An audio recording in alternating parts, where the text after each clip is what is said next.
Sometimes, things need clarification, especially when it comes to that of RPGs. This is due to different people interpreting the same information differently, with some people being able to exploit or otherwise use the vagary of the rules to their advantage, which will be adopted by their given playgroup. With this interpretation, it can be against the initial intent of the creators, thus causing them to release updates and errata to better clarify what was initially meant by a rule or aspect of the game.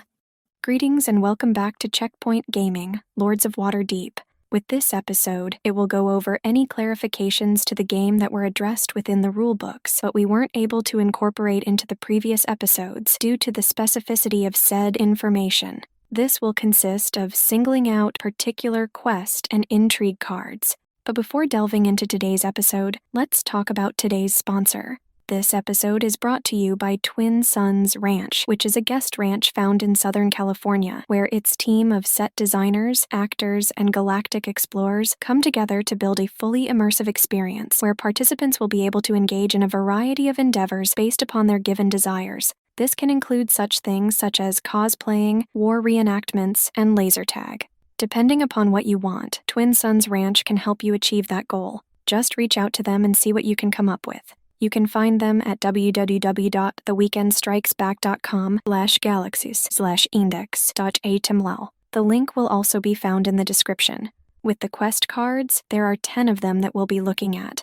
First, we have Assassinate Rivals, which is a regular quest. With its reward, the opponent will get to choose which adventurer they would like to return to the supply, not the person who completed this quest. Otherwise, it would feel a bit overpowered. Second, we have Diplomatic Mission to Suzille, which is a plot quest. When the player is able to complete a quest that is found at Cliffwatch Inn, they'll be able to immediately take it and place it into either their completed quests pile or amongst the plot quests area. Third, we have Produce a Miracle for the Masses, which is a plot quest.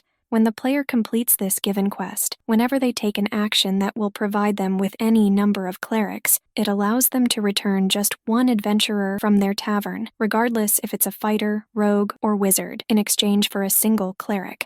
This can also only occur once per round. Fourth, we have Recover the Magister's Orb, which is a plot quest. With its reward, when its controlling player assigns an agent to an occupied action space found at Waterdeep Harbor, then they will immediately reassign their agent after the opponent reassigns their agent found within that shared space. Fifth, we have Recruit Lieutenant, which is a plot quest. When obtaining the lieutenant, it counts as an agent for the controlling player. Sixth, we have Research Chronomancy. If this quest is completed after they have reassigned one of their agents from Waterdeep Harbor, said player will immediately assign the returned agent, as long as it's not to that of Waterdeep Harbor. Seventh, we have Seize Citadel of the Bloody Hand, which is a plot quest. Whenever the player completes a quest, then they will have to return one and only one of their adventurers to their tavern. So basically speaking, the wording on this given quest should have been written better before going to print. This can be seen as an example of needing proper QA testing.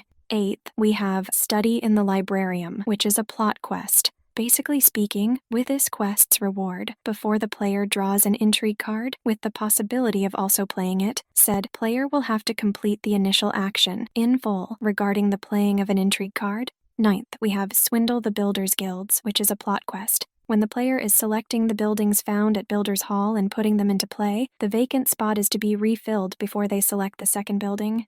And 10th, we have Train Castle Guards, which is a plot quest. When this quest gets completed and the player who completed it takes the first player marker, they'll get to take 2 fighters from the supply. If the situation arises where the player already has the first player marker in their possession when completing this quest, they will still claim 2 fighters with the first player marker staying with them. With the intrigue cards, there are 6 of them that we'll be looking at. First, we have Architectural Innovation. When played, since its game effect says to purchase a building, then it will trigger the effects associated with that of purchasing a building. Second, we have Change of Plans. When played, it allows the player who played it to discard one of their own uncompleted quests. If other players who wish to discard an uncompleted quest for victory points, then they will have to choose one of their own uncompleted quests, not one of those that is possessed by the player who played this intrigue card. Otherwise, the other players would have an unfair advantage by causing the player who played the Intrigue card to discard an uncompleted quest that they might have wanted to complete and potentially causing them to lose out of a lot of points and resources.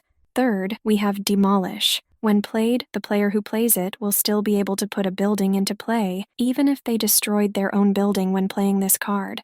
Fourth, we have Manipulate. If the player decides to move the ambassador, it will still count as an opponent's agent when it comes to that of all of the other players. Because of this, it prevents the players from using the action space for the location where it gets placed. Fifth, we have Open Lord. When played, it will protect the player's agents and buildings from any attack intrigue cards that are played by opposing players. And sixth, we have Sample Wares. When played and an agent gets assigned to a building that is found within the Builder's Hall, then that agent is considered in play, making it a possible target for any effect that would require a player to select an agent.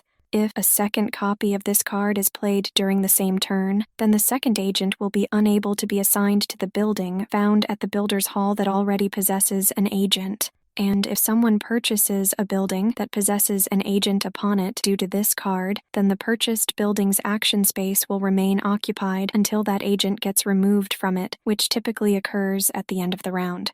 And with that said, this will bookend the main series pertaining to how to go about playing the game of Lords of Waterdeep. We hope that you found this to be helpful and allowed you to better understand how to go about playing the game. As time progresses and any official updates or future releases get put out for the community, we will return to these episodes and update them accordingly to better reflect the changes that have been made to the game. With the nature of Checkpoint Gaming, we want to present the most up-to-date version of the game as possible to those who wish to play. So, with that said, we hope you enjoyed our series pertaining to how to go about playing Lords of Waterdeep. If you liked this episode, feel free to give it a like, and if you want to stay up to date on any future episodes we upload, go ahead and subscribe. You can also support us on Patreon for as little as $1 a month at patreon.com/checkpointgaming. We look forward to seeing you in the next game series, and as always, happy gaming.